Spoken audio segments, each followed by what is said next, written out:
Welcome to The Struggle is Real, a show for 20-somethings that are trying to figure out adulting. I'm your host, Justin Peters. Each episode, we focus on solving a problem that we will face throughout this defining decade that wasn't covered in the classroom. This could include topics about our career, health, relationships, and money. Let's get into it. If you've been paying attention to your portfolio right now, you know the stock market has been on a nosedive. And if you're anything like me, this market drop has you feeling discouraged. I continue to do the right things. I max out my IRA. I'm dollar cost averaging my 401k. I'm even investing my net earnings into my brokerage account. All of this, yet I'm still seeing my net worth go backwards. I'm beginning to question if investing my money is still the right thing to do. Is it time to admit defeat and do something else with my money? Well, luckily, my friend Jesse Cramer is here to talk me off the ledge. It could be investing for your future or changing your career path to align with your passion. Jesse reminded me that the right choices don't always create short-term success, but over the long run, they will. Aside from being my personal therapist, Jesse has had a ton of success creating his personal finance blog, The Best Interest. His writing has also been featured in CNBC, MSN, The Motley Fool, Yahoo Finance, and more. Jesse started The Best Interest blog in 2018 when he was working as a mechanical engineer, but over the last year, realizing how much passion he had for personal finance, he made a career pivot, and now he works for a wealth management firm as a relationship manager. If you're considering changing careers to align with your passion, this is a great episode to listen to. Jesse shares his thought process behind changing careers, even though it meant taking a pay cut for him right now. We get into a lot of money conversation as well, including the financial order of operations, investing in the market versus investing in yourself, and a useful thought process called the success to stress ratio. From my lost and confused to my senior investors, this episode has something for everybody. And if you don't want to miss a future episode, hit the follow button. And if you're a fan of the show, I'd love it if you left a rating and review. Now let's get into it. I hope you enjoy my conversation with the former collegiate squash player and Plutus Award-nominated blogger, Jesse Cramer. Taking into consideration that you were only a walk-on two-year athlete, I want to hear about a glorious moment when you represented University of Rochester as a squash player. And feel free to embellish this story a little bit. I'm looking for a crazy match or a move that happened. I don't know a whole lot about squash, so it really piqued my interest whenever I heard you're a squash player. That's a fun question. And then, man, you've done your research. I always find it interesting when I'm listening to Tim Ferriss podcast, and the guest will be like, "Holy cow! How do you know that? How do you find that research?"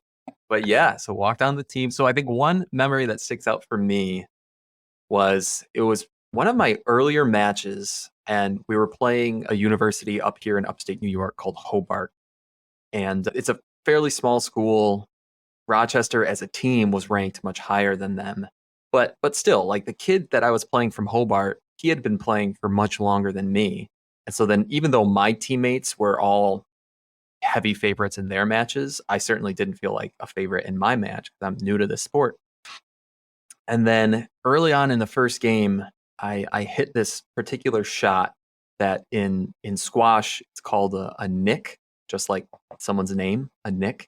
And basically all that means is that you hit the ball so that instead of kind of bouncing into the floor, it bounces into the joint between the wall and the floor. So if you hit that joint perfectly, rather than the ball kind of bouncing up, the ball will tend to roll or at least have a very small bounce. So if the goal of squash is to get the ball to bounce twice before your opponent can get there, just like tennis type thing. But if you hit the nick, the ball is going to essentially roll and your opponent's not going to be able to get it. And it's much harder said than described, especially if it's flat like a pancake. Is that'll only happen 5 times in your life as a squash player. So there I am in the first game of a real match. And I just go for it, and I hit, to this day, the best nick of my life, literally flat as a pancake. And my opponent just looks at me, and he's like, gee, he just kind of gives me this look man, you of our guys are really good at squash. And I look out at my assistant coach who's outside the glass watching, and he gives me this look dude, what the heck? That was a world-class shot. And granted, it's just one shot in a match that has hundreds of shots in it. But literally I watched my opponent become deflated, and he's like, yep, I'm playing against this world-class U of R team. And meanwhile, on the inside, I'm like, well, they're world-class. You think I am because of that shot, but I'm not. And anyway, I ended up winning. Did you end up? Yeah. Okay, ended nice. up winning the I match. just about to ask that. So I don't really understand how you got into squash too. I know you were a walk-on and it seemed like you got pulled in. Did you have a friend on the team or what led you into it? Yeah. So I had a couple guys who lived in my dorm were, top 5 in the USA as junior players, got recruited to play at U of R. And so I knew them from freshman year. They were just a couple guys who I knew. And so I knew they were on the team. And then me and a few just random athletic buddies, we would go down and play just for fun. Like we were terrible. We knew we were terrible. But we're like, okay, it's a weird sport. It's a new sport. It's a good workout. Let's do this. And so for the freshman and most of sophomore year, we just kind of played for fun, but eventually got to the point where like, okay, we like beating each other and we're interested in learning strategies to beat one another. And then I got lucky, as one does. The way a lot of life unfolds is it's just kind of luck, right place at the right time. So Harvard, Trinity, Yale, these big time programs in squash, they all carry 20 players on their team, 10 varsity, 10 JV. Our coach at U of R, he's like, you know what? I want to emulate that model. I want to be able to have JV competitions when we play these big schools. So he wanted to expand his roster to 20. And the problem was there were only 17 guys on U of R's campus who had ever really played competitive squash before.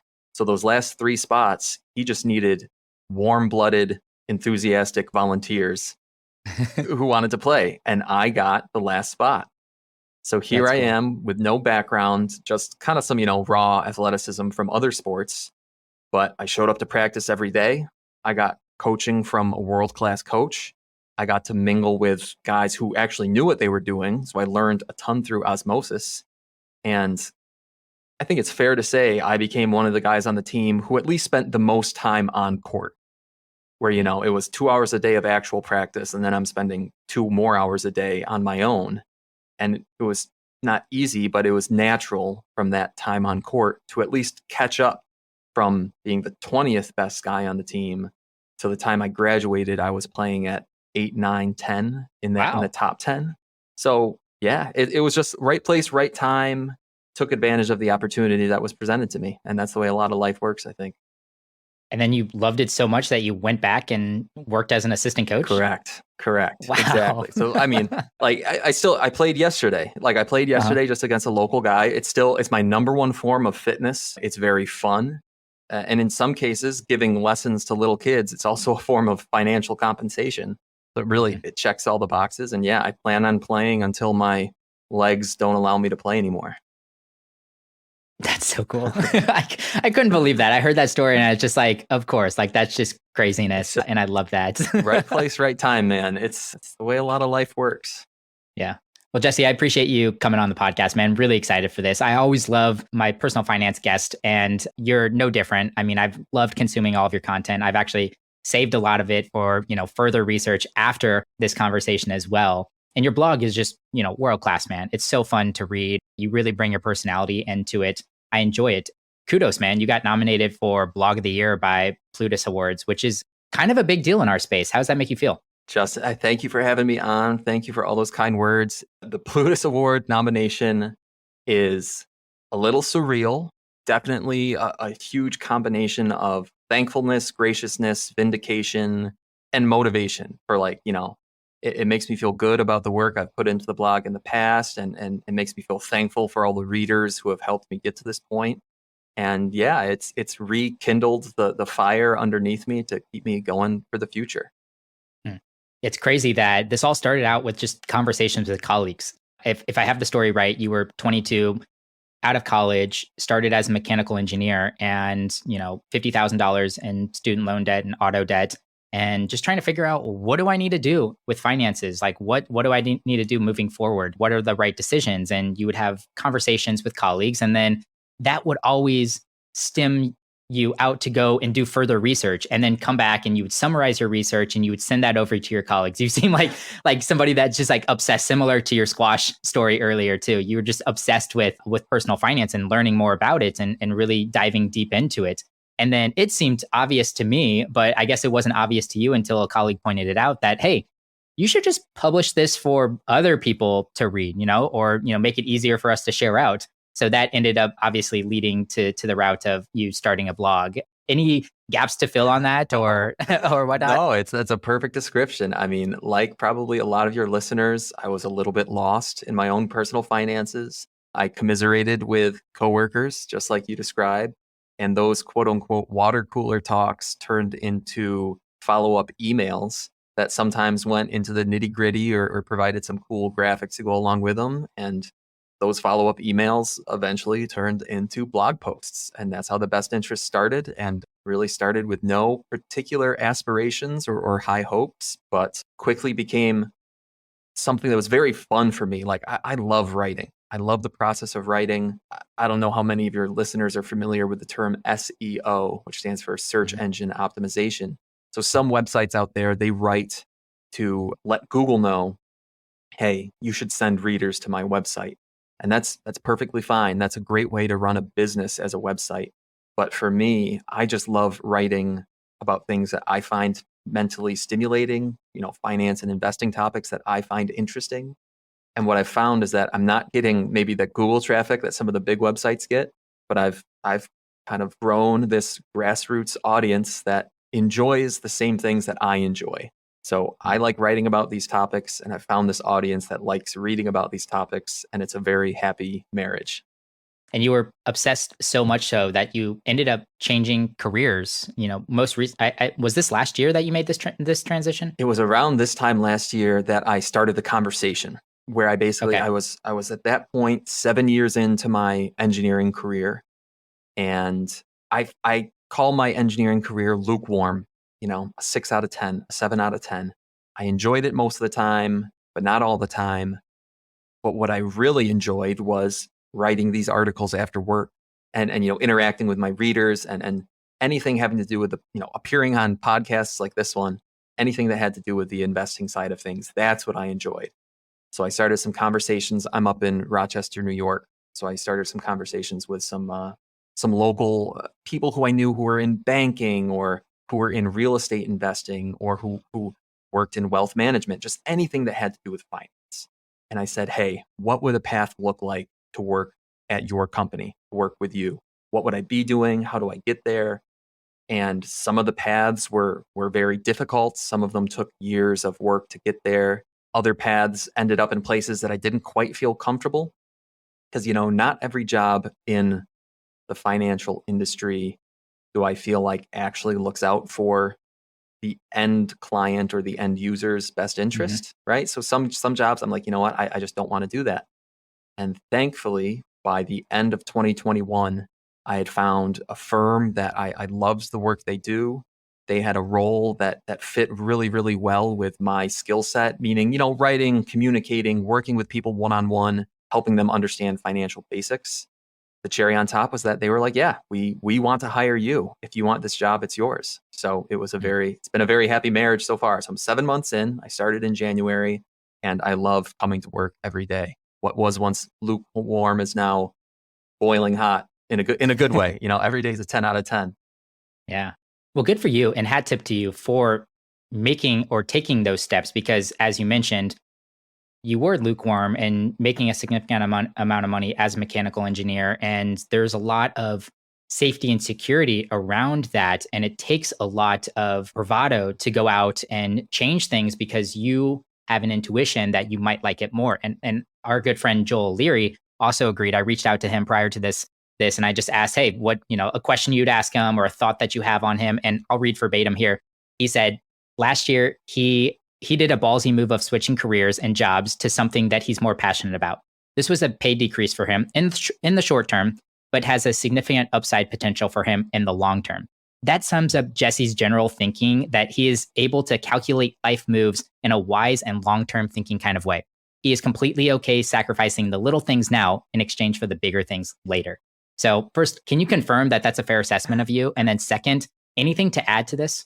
I can confirm that Joel O'Leary is awesome. If you guys, Justin and I know it to be true, and any of you listeners, go check out 5amjoel.com. Yes. Joel's one of my favorite humans. He was also on the podcast too. I think episode 31. We'll talk a lot, but if you really love this conversation, you'll probably love that conversation with Joel as well. Awesome. I can confirm that what Joel said there is more or less true. I took a pay cut to switch careers. The engineering path, like you said, Justin, was well paid and was not cushy per se, but comfortable in that. Like I my job security was sky high. Whereas at this job, not only is there a pay cut, but to some extent, it's part of my role here is business development. Meaning I'm out in the community, I'm talking to people, and sure, I'm writing on behalf of my firm, I'm working with clients of the firm already, but I'm also expected to bring in new clients who need our help, who are a good fit for the firm. And that's a kind of pressure that engineers very rarely have to deal with. But I just kind of looked in the mirror and said, I believe in myself. I know I can work hard. One of my favorite parts of this job is that a lot of it is built on trust. A lot of it is I'm sitting across from a potential client, and I need that client to trust that them coming to work at Cobblestone is the name of my firm, that them coming to work at Cobblestone is a very trustworthy relationship because they're often putting a lot of money, a lot of their life's energy in our hands. And I can look at myself and say, you know what? I think I am trustworthy and I think I can help people understand that. So I think in the long run, I'll be good at this job. But it's a scary interim, that intermediate time between the safety net of engineering and whenever that long run here at Cobblestone occurs. It's a test. It's a test. So far so good, but the results don't come overnight. And that's another hard part. I think for anybody listening to this is when you find yourself in a job or any kind of opportunity in life where the cause and the effect have a long time period in between them, it's really challenging because you don't get that positive feedback that you're looking for right away. And so right now, Justin, I'm in this point in my career where I'm like, you know what? I think I'm doing the right things. My management team here is happy with what I'm doing and they think I'm doing the right things. But some of these relationships might take years to form, or some of this trust might take years to form. So I don't really get all the positive feedback I'd like to get until 12, 24, 60 months from now. So it's been an interesting change. Yeah, and we could probably extrapolate that concept out and apply that to finances as well. Totally. I mean, just the concept of compounding interest, you really don't see a lot of the immediate returns, especially if you enter investing in a recession or in a down period as well.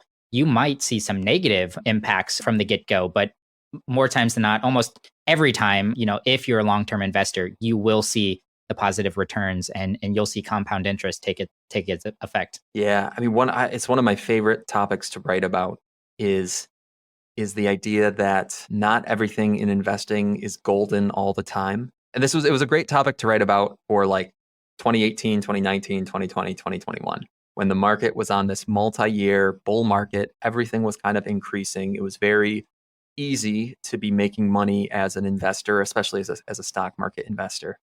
And I was writing a lot of topics to my readers being like, hey, let's zoom out a little bit.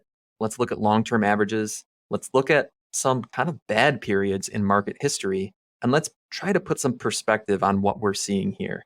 Because I was having conversations with a lot of 24, 26, a lot of young adults who are like, yeah, it's pretty easy. I put my money in the market. I get my 15% per year. Based on that, I should hit financial independence by age 34. I'm like, okay, time out. Let's go back. You said my 15% per year. Let's talk about that, right? Like that's not necessarily a realistic expectation of what the stock market will give you. It happened to be true for 2018 and 2019 or whatever the years were, but that's not realistic going forward. And yeah, there have been some periods in stock market history where you could very easily put this steady drip of money into your investing account by some diversified, let's say S&P fund, and 5 years later have less money than you put in. Even 10 years later have less money than you put in. The stock market has had 10-year periods of real negative return. But when you zoom out to that 15, 20, 30-year timeline, that's where you start to see this thing called reversion to the mean, where very bad periods often revert to the mean and are followed by quite a good period. What we might be seeing here in 2022 is a very long, good period from 2012 roughly until 2021 is now reverting back to the mean of around 10% return per year. That's been the long-term average of the S&P 500. So it is good, Justin, to remind people that you oftentimes can be doing the right thing today, but you might not see that really good result until a few years from now. Yeah. And I've been having lots of conversation recently, especially this being maybe one of the first recessional periods of, young investors' careers as of right now. I mean, we had the blip in 2020, but that rebounded quickly and rebounded, statically pretty quickly as well, by the end of the year and into 2021. But yeah, just a lot of reassurance too. And honestly, for myself as well, I feel like you and, Jeremy Schneider over at Personal Finance Club, I've been consuming a lot of your information as just reinforcement to, okay, this is what we predicted. This is how the market works. This is the regression to the mean, as you were mentioning. It is okay, stick to the plan, because honestly, my plan was, 30 or 40 or 50-year plan. By the end of that, you're going to come out on the right side. Correct. Correct.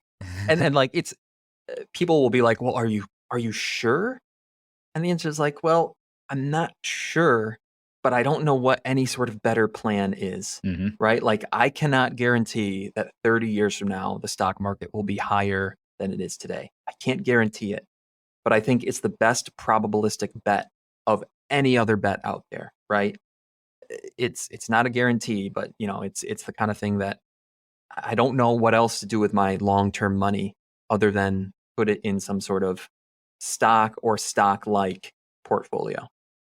So let's dive into that a little bit deeper. Like you, the question I get most frequently from listeners or the audience or people that just know that I'm a personal finance junkie is, where do I start? I want to start investing. I just don't know what to do. And you have this concept of financial order of operations. Can you expand on that a little bit and then maybe walk us through some of the first few steps in that? Sure. So the financial order of operations, it's useful for both beginning investors and really just anyone who's beginning their personal finance journey. And I separate those two ideas out. Investing is more about trying to grow your money, whereas personal finance is more about how to deal with the day-to-day aspects of your money. So something like budgeting, that's a personal finance topic. What bank account should I have? That's a personal finance topic. Investing is more of like the 401k, IRA, brokerage account, stocks, bonds, crypto.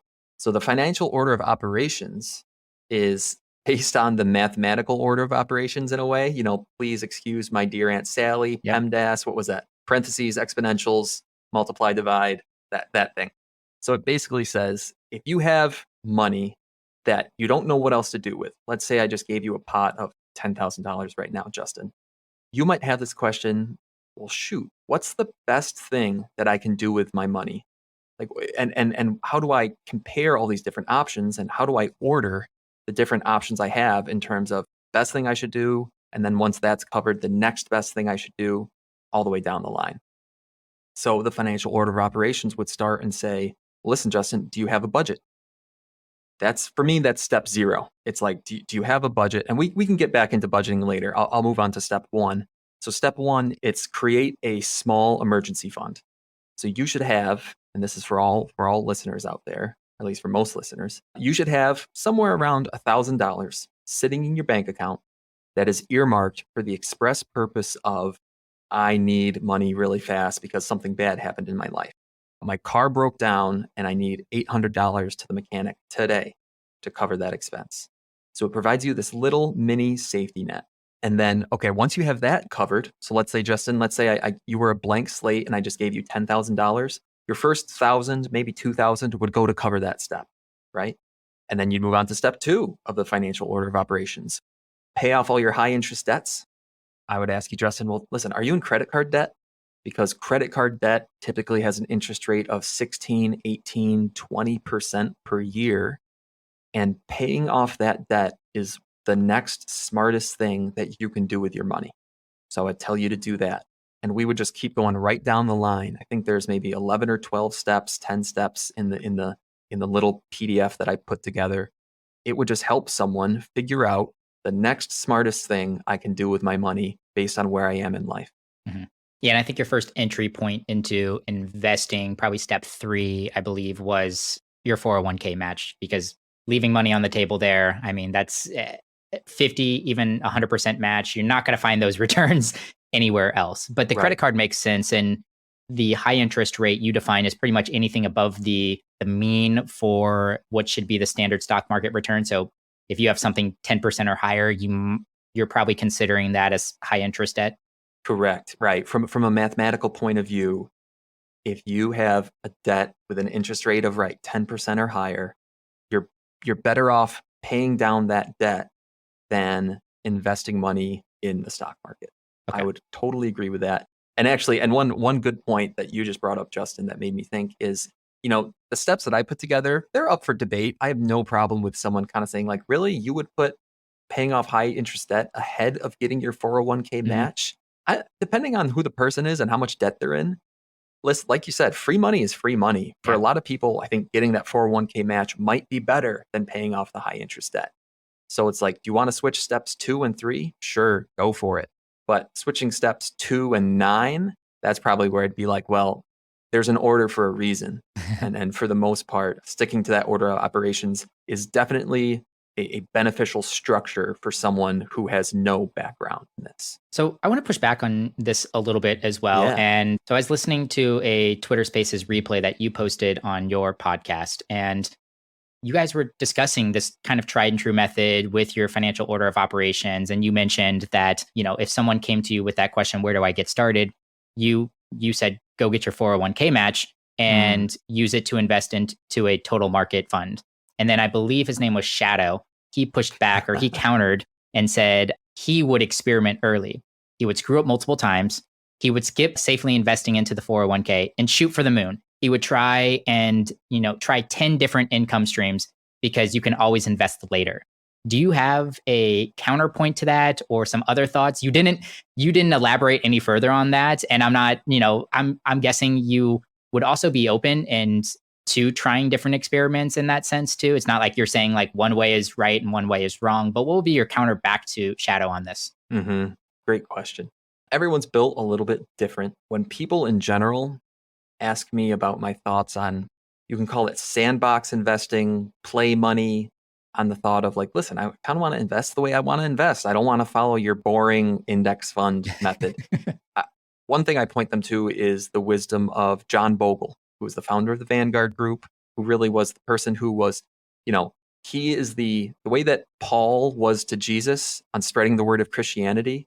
John Bogle is to the index fund. Okay. He's That's the hilarious. person who spread the wisdom of the index fund. And John Bogle would say, take 5% of your money, do whatever the heck you want with it. Bitcoin, individual stocks, junk bonds, real estate ventures, whatever you want, totally fine. The other 95% of your money should be in some form of tried and true, low cost. It doesn't have to be an index fund of stocks or bonds per se, but something that's at least is tried and true that you really believe in. I know some people out there might be well, what if I want to do residential real estate as kind of a landlord instead of investing in the stock market? Okay, if you know a lot about being a landlord, go for it, because it's a reasonably tried and true investing method. But the idea of someone saying well, I'm going to take my money for the next 2 years, I'm going to take $10,000 a year, and I'm just going to do a whole bunch of random stuff with it. My main hesitation and my main pushback there is it can be an interesting way to learn, but it's kind of like putting someone in the cockpit at 30,000 feet and saying let's go learn to fly. You're doing it now. You're live. That's a tall order, and it probably doesn't end well most of the time. I think the people who do land that plane successfully, they're see, I did it. I learned. And that's a classic case of survivorship bias. I think for most people our age, they're going to lose that money quickly, or they're going to be so far out of their depth that they're not going to have any sort of conviction in their investments, right? At the first blip of turmoil, they're going to cut and run. And they're not going to be in a better place for it.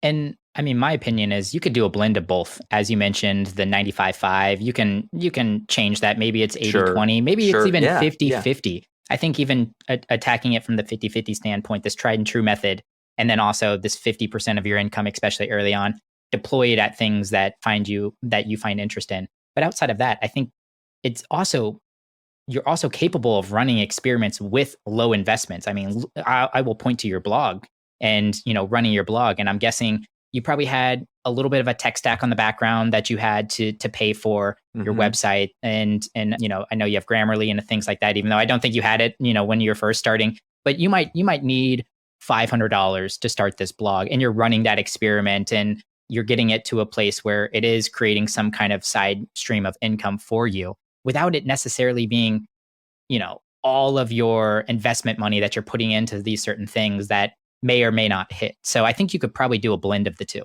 Totally agree. I do totally agree. And like to elaborate, if I were to think about my budget, it's not that 95% of my extra money goes towards investing. Definitely not. Like you said, like I've got a line item in my budget for the blog. And like I think about, okay, how I'm putting some of my personal income into the business, into the blog. And it's totally true. Like I invest in myself in that way. And yeah, if someone wants to take their portfolio and 80-20 it or even 50-50 it, I totally understand. My recommendation would be take good notes. Take really good notes on what investing decisions you're making, why you're making them, understand your own rationale, and then be really honest with yourself in the subsequent years. Look back a year later and compare your boring, tried and true investment that John Bogle recommended or whatever it is against your experimental portfolio. Sure. And see how you did and see if your rationale held up. I think that's also important too. It's not just about the results. It's also about how your reasons held up. Yeah, we talked about this on the podcast before. It's in the early 60s, maybe 60 or 61, with a gentleman called Darren Shate. He had this concept that we talked about near the very end of the episode called decision journaling. And he runs a tech company out in San Francisco, and he writes the decision he makes, why he made that decision, and then he'll postmark that and revisit that maybe 6 months or a year later, whenever that decision has a little bit more runway to it, so that he can start to analyze, why did I make that decision? What were my blind spots? Where did it, what was the actual result and the outcome? So that could be an interesting thing to go back and incorporate into your investing career. But like you as well, it's funny you mentioned that. I do the same thing, and it's not in my investments, but it's actually in my budget. I have a line item called personal development, and it is money that I need to spend on myself. And part of that is anything and everything that I want to spend money on my podcast for, because I see my podcast as a modality for me to go out and learn and grow and kind of invest into myself. So yeah, maybe it is a good idea to maybe just make a line item in your budget for that. And you can go and run, maybe it's called entrepreneurship, and you put aside, a certain amount of money every single month to just go and try entrepreneurship and, ventures, whatever capacity that may look like.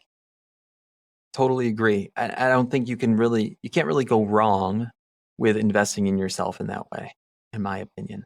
Do smart things, do interesting things. Pursue your podcast, pursue your blog, pursue whatever it is. It's hard to misspend money that way if you have room in your budget for it. Definitely. I would agree with that. I know you're like a hardcore fanatic for budgeting. You've tracked every penny since November 2018. Do you have any interesting, budget lines or, weird, just crazy things that you wouldn't share with strangers, maybe only like hardcore personal finance people that you're like, yeah, I do this with budgeting? I mean, I would say this, and I think it might be beneficial for people to hear it. I am fully aware that I am on the far end of a spectrum when it comes to budgeting. Yeah, me too. And I don't by any means do I hold other people up to that standard. I don't suggest people start with that. I think it's got its benefits. Like, trust me, like if someone were to say, Jesse, I want you to tell me the most beneficial way for me to budget, I would say, well, if you want to put in the time, you should start tracking every penny you earn and spend. It's just a great way to have this confidence that you know where all your money is, and you know the reasons or the purposes for your money in the future. So like in my bank account right now, I have a few months of emergency fund. But for the months of August and September, I know that for the remainder of August, I have $250 earmarked for groceries. And then when September 1st hits, that account or that bucket kind of resets, and I have $350 for groceries in September. And I know that the money in my bank account has already been allocated for those specific purposes. It gives me a lot of confidence. It gives me a lot of faith when I spend my money. I'm not worried about overdrafting or anything along those lines. Okay, well, that is a little bit of a commitment for someone who's new to budgeting. So the one thing I would say to a new budgeter is you can't manage what you don't measure. Okay, you can't improve something that you're not even measuring. So at the very baseline, you need to somehow measure your inflows and your outflows.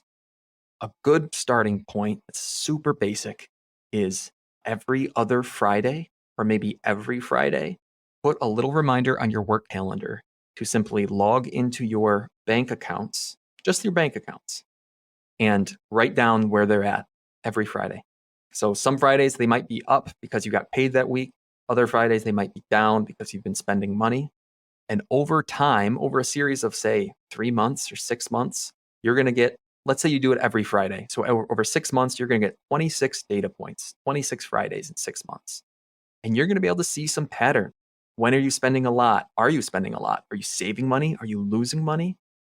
And that hopefully will influence you to dig a little bit deeper and say, like, oh crap, most of these months I'm saving $500 a month.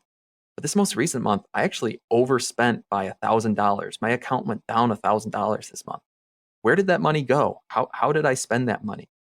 And it might give you a little bit of a barometer to then dig in a little bit deeper and understand not just the broad strokes, but the more specific, how are you spending your money on a daily, weekly, monthly basis? I see most people, whenever they start budgeting, end up getting deeper and deeper and deeper into budgeting. I helped my girlfriend set up a budget maybe 2 years ago, and now she has like this extensive Google Sheets breakdown of everything. And she wants like more categories so that she can, finally identify more specific things, which I love. But to an extent too, as you mentioned, we might be on the other side or scale of this, the budgeting sphere of like kind of going too deep into it, which brings me to another thread that I really wanted to talk about to you with, because it resonated. It really hit me pretty well, which was this success to stress ratio. Can you explain what that is and kind of put some context around it, maybe with a specific example? Yeah, totally. So that one, I'm sure I got influenced by someone somewhere, but I don't remember who. So to some extent, I put my own twist on the success to stress ratio. When I view personal finance and investing, when I'm talking to other people about it, I want them to envision a fraction, which I know, scary fractions. Nobody really likes We've fractions. done a whole lot of math in this episode already, man. We got the order of operations, fractions now. I know. But in the numerator of this fraction, so on the top of this fraction, we have success. And on the bottom of this fraction, we have stress. And whenever you want to increase a ratio or increase a fraction, you want the one on top to go up and you want the one on bottom to go down. So I want to help people find as much success as they possibly can without necessarily stressing over it. So I want the stress to go down. So the budgeting is a perfect example here, Justin, because on the one hand, I would say, if you do want to maximize your success, you should be tracking every single dollar. But for some people, that's going to be a pretty stressful exercise. They're going to get they lost a receipt, they paid cash, so they don't have evidence on it in the credit card statement. They don't remember how they spent. Like, listen, okay, that might be too much stress. So instead, let's dial down the success part of it a little bit by being a little bit less detailed. But in parallel to that, we're dialing down the stress a ton. So that's a pretty big win. We're turning down the stress and we're only sacrificing a little bit of success. Same goes for investing, right? If someone were to tell me I spend 4 hours a day researching individual stocks because I think I'm going to beat the S&P 500 returns by 1% per year. Okay, that 1% per year beating the S&P, that's a success. That's good. But is the stress of 4 hours a day of research, is that worth it? I'm not sure. So for each person, I would say, how much, let's talk about how successful you can be in these various exercises in personal finance and investing. And let's also consider how much stress it's going to add to your life. Let's increase the stress as much as we can while also keeping, did I say that right? We want to increase the success as much as we can while keeping the stress relatively low. Yeah, and I'm glad that you brought the stress aspect into it as well. I think as a personal finance enthusiast, I sometimes am too heavy on the success piece to it, where Hmm. you're getting small dividends of return in terms of success for a substantial amount of stress. And therefore, the ratio is actually getting smaller, even though in hindsight, I thought, or in my view, it was getting larger because I was increasing the success piece to it. And, even simple things like if you want to use an advisor to some people, for me, it's like, is a 1% or 2% AMU really worth what an advisor can provide to me? Maybe, maybe Hmm. not. That's different for everyone. And you need to ask yourself that question. Is the stress of managing it or a DIY approach to your investing, is handing that off to somebody else maybe worth the stress that it also alleviates in that sense as well?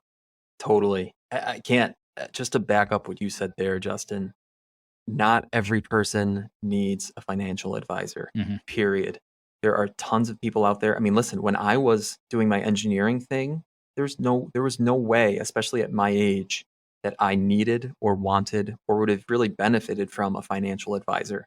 Maybe as I approached retirement, having someone to help me with some financial planning stuff, some of the taxes withdrawals, Yep. estate planning, that gets complex, especially for the average person.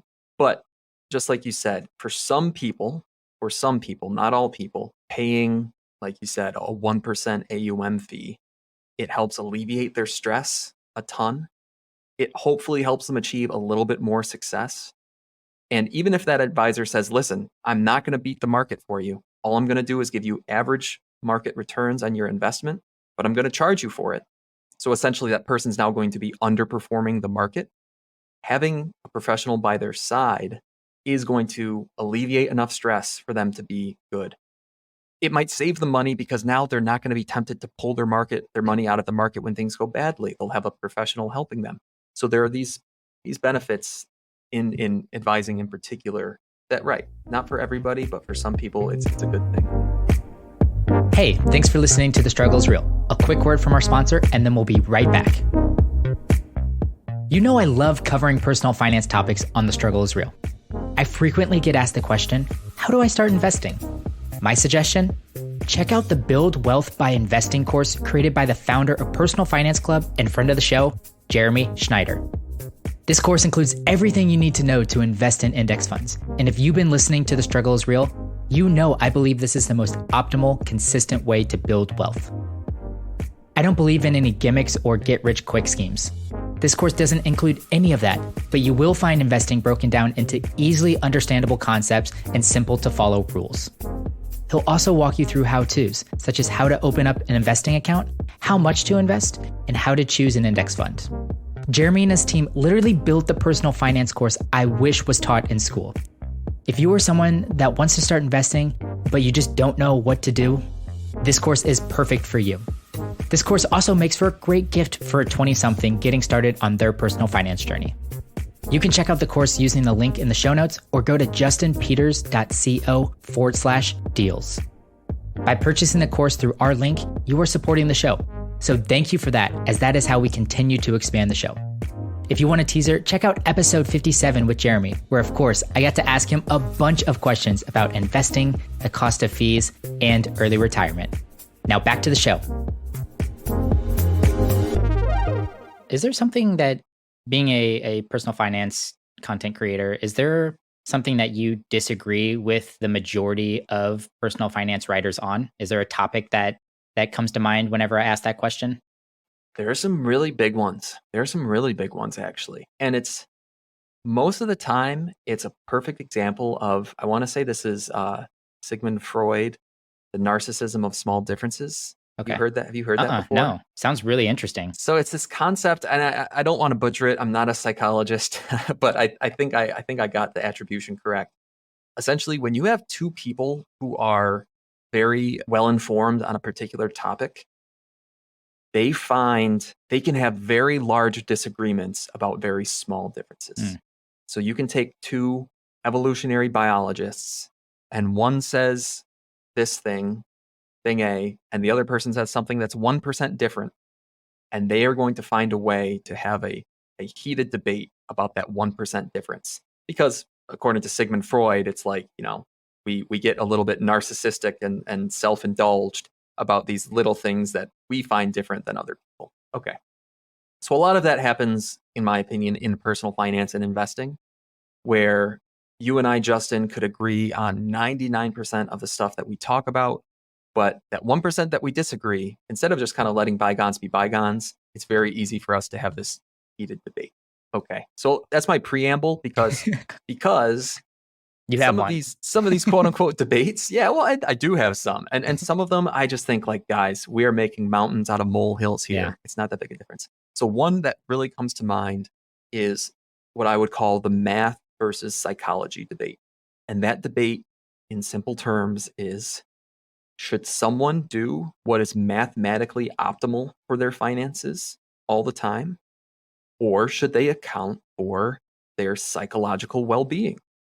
Kind of goes back to that success to stress thing. Some people would look at my ratio and they'd say, screw stress. All I want is success. How do I maximize success? And then others of us say, well, hold on a second. If you can't sleep at night because of your portfolio construction, because of how much risk you've taken, is that a good outcome? So personally, on this debate, I fall on the psychology side of this debate where I take people's well-being, their mental well-being into account when I'm having conversations with them. But some people, especially people with a math background, people with a engineering background, say, they're like, no. This is an algorithm. This is a math problem. Math problems have solutions, and I'm going to find the mathematically optimal solution to get the most money over time. So that's a really big one that I'm not sure if I'm in the minority or the majority on it. All I know is that there's a very vocal opposing side to that debate. Yeah, I see it fairly split in the space. And I've had probably a dozen personal finance people on. And I bet if I asked them truly what line of thinking they would fall under, it would be pretty split there, because I do have many people come on and especially the little things, if it's got to save you some of your psychological sanity, then go for it. But then there are some significant decisions, if you look at the math, there might be a significant difference between one decision and another decision. And now we're getting into nuance and undefined words, because we need to define what significant is, because some people want, $50 might be significant to another person. $50,000 might be significant. So there's lots of nuance in this conversation. But one of my favorites is, the most polarizing person in our space, Dave Ramsey, and his thoughts on credit cards. And I think a lot of people disagree with him on his thoughts on credit cards, that no one should have a credit card, which is as you mentioned, an absolute rule. But you actually went to defend him on that and thought there was a lot of insight or wisdom that you can gain from creating an absolute rule like that. Right. It's a great thing. That's a fun article, if I remember. I think, is that the one where I compare Dave Ramsey to a Sith Lord? Yes. Yes. That article? Because as you Star Wars nerds know, only a Sith deals in absolutes. That's a quote from Star Wars. Well, yeah. So if I remember that article correctly, the problem with leaving loopholes in rules is that too many people tend to think that the loophole applies to them. And I think that Dave Ramsey is aware of that. And I don't think he's necessarily as stiff and as much of a stickler as his radio persona presents. But I think what he's realized is that his listeners tend to be better off when he makes his rules absolute and when he doesn't allow for a loophole, because too many people would think the loophole applied to them. And so Dave Ramsey, I think, is great at getting people from negative net worth to zero. He's great at helping people get out of debt. And for people who are in debt, I think cutting their credit card is more often than not the right thing to do. Totally agree. Totally agree.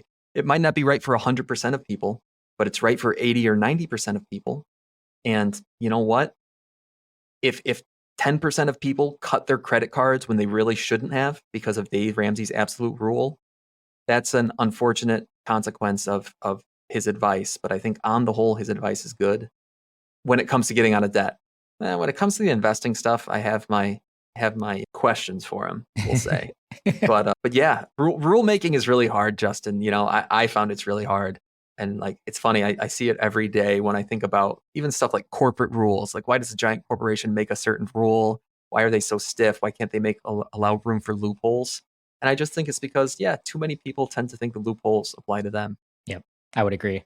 I see it most frequently applied in my life in the health space. Mm, I'm definitely a bright lines or a rule maker that I, have to set something and then I just don't really waver from that. It helps me a lot in the health and wellness space because that is probably one of the most crippling spaces where I'm like, maybe this is when I make an exception for this certain thing. So I've always loved like the 75 hard challenge, if you know of that, where it's like, here are the 5 rules that you have to do every single day. And ooh, they okay. do that over a 75-year period. And he is the creator of it, is pretty strict on like, no, this is like, if you miss this, there's not like you get a pass, like you restart at zero and you start the whole process again. And Wow. I like the people that go pretty hardcore into 75 hard, but once again, I'm also open to it if before you set out on it, you want to redefine what some of the rules are, as long as they are definitive rules and then you're living by that. Don't redefine the rules once you're in the middle of a tough spot. If Right. there's something you want to live by, then go for it and make it. Can I ask, what are the 5 rules? Let's see. You have to drink a certain amount of water every day. You have to Okay. do 2 workouts, 2 45-minute workouts. One of them has to be outside. Read 10 pages of a personal development book. Pick a diet and stick to that diet. So he gives you some flexibility there, but you have to decide up front if Mm-hmm. it's keto or no sugar or no eating after 6 o'clock, whatever. You define that ahead of time and then stick to it. And then I'm missing one more out there. If I remember, I'll drop it Okay. in. So That's interesting. Yeah. Well, diet's a great one. I have struggled on the diet side, not to get away from personal finance stuff, no, but go I've ahead. always struggled as a dieter. And one reason why is because it's my type 1 and type 2 thinking. It's my Danny Kahneman, my current brain versus my later brain. It's very easy for me right now, Justin, to say to you and say to the listeners, you know what? I'm going to have nothing but healthy food the rest of the day. Future me, present me, planning for future me, it's very easy to say I'm going to have healthy food the rest of the day. But when future me is looking at a menu today, when I sit down with someone for dinner, that person in the present then is going to have different things on his mind, right? I've always struggled with that. And I think to some extent, if I had been, or if in the future I am more firm and strict with my rules, it would benefit me 100%. So, wrapping up this conversation, one more thread for you. You're getting married in like a month Yes. now. Like it's pretty Yes. soon. It's coming up. Five 5 weeks from Friday. Ooh, man. Yeah. And at this point in time, when people are listening, you will have been married. First, congrats, man. Thank Second, you. anything changing for you in the personal finance space now that you are getting married? Things you're reconsidering, thinking about, having a conversation with your partner about? Yeah, there's gonna be some stuff. Some things already have changed, and I'm sure some things are going to change over the last, I would say, 6 months or so, or maybe even from the time we got engaged. So it's been 10 months since our engagement. I would say our finances have combined, or at least we're both more flexible with like, sure, even though I've bought the last 2 dinners, I'll buy this one too. Because let's be honest, it's the same pot of money, Yeah. right? But I do think, or at least I hope, we'll see. There are some conversations that still need to be had when it comes to something like, okay, I've got this kind of detailed budgeting system. My fiance, she doesn't per se have that detailed budgeting system. She's more of the other budgeter who I talked about earlier. She reviews her credit card statement in detail every month. And some months she's like, oh, I need to pull it back a little bit next month. That's kind of her approach to budgeting. And I think maybe we have to find some happy medium just so that we're spending responsibly, saving responsibly, and still doing the stuff that we both love to do. That'll be an ongoing conversation, one that we've kind of started, but I still think the lion's share of that conversation lies ahead of us. What about life insurance? If I am getting my facts correct, I don't think you had life insurance up until now. Are you changing your mind about that? Yeah, you're right. I currently do not have any life insurance. She and I will probably have to talk about it. I definitely think if and when we have kids, for me, and I'm going to try to encourage her. I think we'll both probably buy life insurance policies at that point, term policies, especially if we potentially move into a bigger house, which is something that we've been talking about doing. And now we've got that mortgage over our head. That might be a good time for me, even if there aren't kids in the picture, to buy a life insurance policy at least the size of the mortgage, so that in the unfortunate circumstances that I get hit by a bus, or what I'm really hoping for is, if I'm going to die in an unfortunate way, I want it to be a meteor strike. I just want to go out in a blaze of glory and be like, wow, the first human who got hit by a ping pong sized meteor directly in the forehead. If it happens, then I want to make sure that my fiance and the house that we move into is going to be covered. So that might be our impetus. And an epic story. And an epic story. It'd be great for blog traffic. I can tell you that much. No doubt. You have to pre-write that one and get it scheduled and whatnot. So, well, Jesse, I had a blast talking to you, man. I'm really excited to stay connected and continue to consume your content on your blog. If people are interested in that, they can easily find your blog, bestinterest.blog. And then you're super active on Twitter. I love some of your quick, short, quippy tweets, and they can find you bestinterest_JC, and that's the letters J and C. Anything else you'd like to add or point people to? Justin, thank you so much for having me on. This was a blast. Nothing else to add. I really appreciate it. I got one more final question for you, Jesse. All right, let's do it. If you had the opportunity to teach a 16-week class to a group of graduating college seniors on a topic that isn't normally covered in the classroom, what would you teach and how would you teach it? Great question. Cool question. I gave it some thought beforehand. The easy answer is teach personal finance and investing basics. But I don't want to use that answer because I think there's a cooler answer out there. I think that teaching a course that would be some sort of applied statistics, it'd be how to think about the world in a statistical and probabilistic manner to help you understand how, I think too often as humans, we attribute luck to skill and skill to luck. We look at the weatherman who said there was an 80% chance of rain. And when rain doesn't come, we're like, that idiot, what is going on?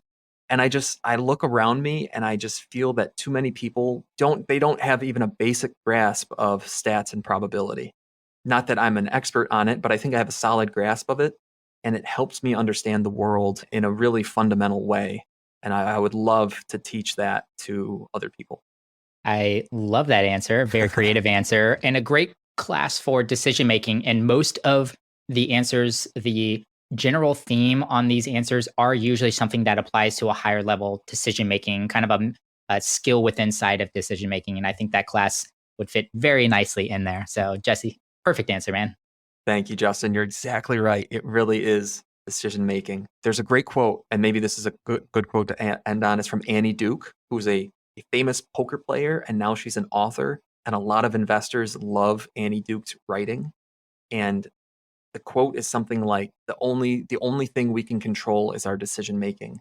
Everything else is left to luck. Mm-hmm.